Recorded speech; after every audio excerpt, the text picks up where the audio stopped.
जंतर मंतर में छात्रों के साथ हुआ अन्याय, कांग्रेस दिलाएगी न्याय। उत्तर प्रदेश के फतेहपुर से बड़ी जानकारी, जहां कांग्रेस की बुंदेलखंड कोऑर्डिनेटर मिसाबुल हक ने प्रेस वार्ता कर जंतर मंतर पर छात्रों के साथ हुई कथित पुलिस कार्रवाई की निंदा की है। उन्होंने प्रधानमंत्री से युवाओं से माफी मांगने और केंद्रीय शिक्षा मंत्री के इस्तीफे की मांग की है। प्रेस वार्ता में कांग्रेस नेता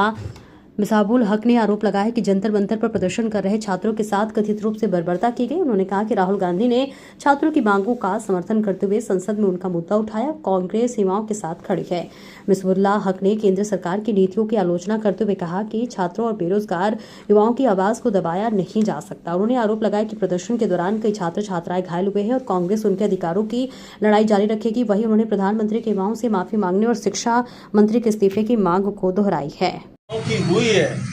तो ये लोग ऐसे ही नहीं है। 2014 के पहले से जो आरएसएस और बीजेपी मिलके एक नैरेटिव तैयार किया था धर्म के आधार पे, उस पे जो लोग विचलित हो गए और दिग्भ्रमित होकर के इस सरकार को ले आए और धीरे धीरे जिस हिसाब से इन्होंने हिंदू मुस्लिम करने के बाद और फिर हिंदुओं के बीच में जाति और वर्ग का एक चादर ऐसे चढ़ा करके उन्होंने अपना सत्ता 3 बार राज्यों में और केंद्र में जो पाए हैं, उसका एक परिणाम था कि आम जनता बिना किसी भेद किए हुए वहाँ पे शिक्षा, स्वास्थ्य, महंगाई, बेरोजगारी और उनके साथ जो राज्यों में अन्याय हो रहा, और उत्पीड़न उनके हो रहा है और वो एक तरह से लाचार होकर के जो है वो खास करके जो देश की आबादी 52% है, जिसमें जो है मोदी जी 5 किलो राशन पे लोगों को खींचे हुए हैं और वो लोग है आज उनके दिमाग में आ गया कि जो राहुल गांधी आज कई सालों से जो है एक सही और संविधान के अधिकारों की बात कर रहे थे, वे सब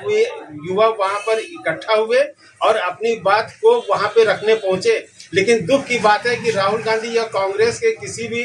वर्जन को जो है न तो सड़क पे ही न संसद में उसको आवाज उठाने दी, जैसा कि जो है लोकसभा अध्यक्ष ने खुद राहुल जी के संवाद के दौरान वो बात कही और वो पब्लिक डोमेन में आ गई और राहुल गांधी उस आवाज में गए। पहली बार आवाज उठाने जो चाहिए थी कि लोकतंत्र के जरिए वोट के पावर पे लोग देश के जो चौकीदार है या देश के जो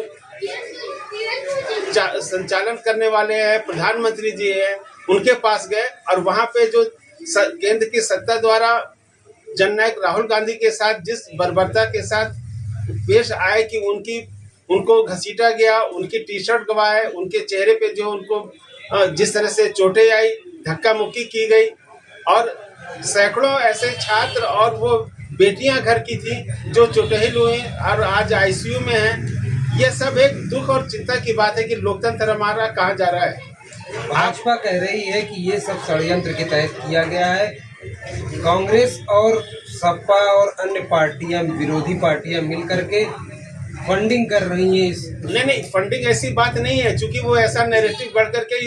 इस बात को जो है मोड़ देना चाह रहे हैं, जबकि ये छात्रों के साथ जो पेपर लीक वाली बात है, जितनी भी प्रतियोगी परीक्षाएं हुई उनके बारे मामले में है, बेरोजगारी के मामले में है, महंगाई के बारे में कांग्रेस ने हमेशा जो है इस बात को उठाया है, लेकिन सरकार ने इसको नजरअंदाज करके दूसरी तरफ इसको मोड़ने का काम किया है।